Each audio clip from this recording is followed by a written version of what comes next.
ఈ వీడియో ఆధారంగా భారత సైన్యానికి చెందిన నాయబ్ సుబేదార్ సతీష్ కుమార్ గారి వీరగాథ ఆధారంగా రూపొందించిన ఒక ప్రేరణాత్మక కథనం. క్లిష్ట పరిస్థితుల్లో నాయకత్వం మరియు స్థిర నిశ్చయం. జీవితంలో సంక్షోభాలు మరియు సవాళ్లు మనల్ని చుట్టుముట్టినప్పుడు అధైర్యపడకుండా బాధ్యతలను భుజాన వేసుకుని నడిపించేవాడే నిజమైన నాయకుడు.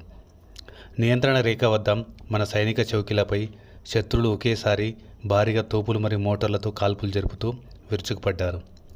అటువంటి అత్యంత ప్రమాదకరమైన క్లిష్ట పరిస్థితుల్లో నాయబ్ సుబేదార్ సతీష్ కుమార్ గారు ఏమాత్రం పారిపోకుండా పరిస్థితి తీవ్రతను గ్రహించి మోటార్ ప్లాటూన్ నియంత్రణను తన చేతిలోకి తీసుకున్నారు. శత్రువులు దాడికి ధీటుగా ఎదురుదాడి చేస్తూ వ్యూహాత్మకంగా పలు కీలక స్థావరాలపై నిరంతరాయంగా కాల్పులు జరిపి వాటిని ధ్వంసం చేశారు. ఆయన ప్రదర్శించిన ఈ ప్రతిఘటన శత్రుల మోటార్ స్థావరాలను సమర్థవంతంగా అణిచివేసి మన సైన్యానికి వ్యూహాత్మక ఆధిక్యతను చేకూర్చింది. ఆయన అచంచలమైన సంకల్పానికి మరియు అసాధారణ ధైర్య సాహసాలకు గాను ఆయనకు ప్రతిష్టాత్మక వీర్ చక్ర పురస్కారం లభించింది.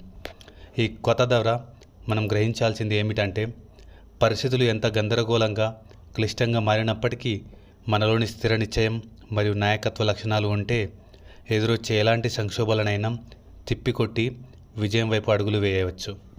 जय हिंद। अडिग संकल्प और साधारण वीरता के लिए आपको वीर चक्र से सम्मानित किया जाता है। नायब सूबेदार सतीश कुमार।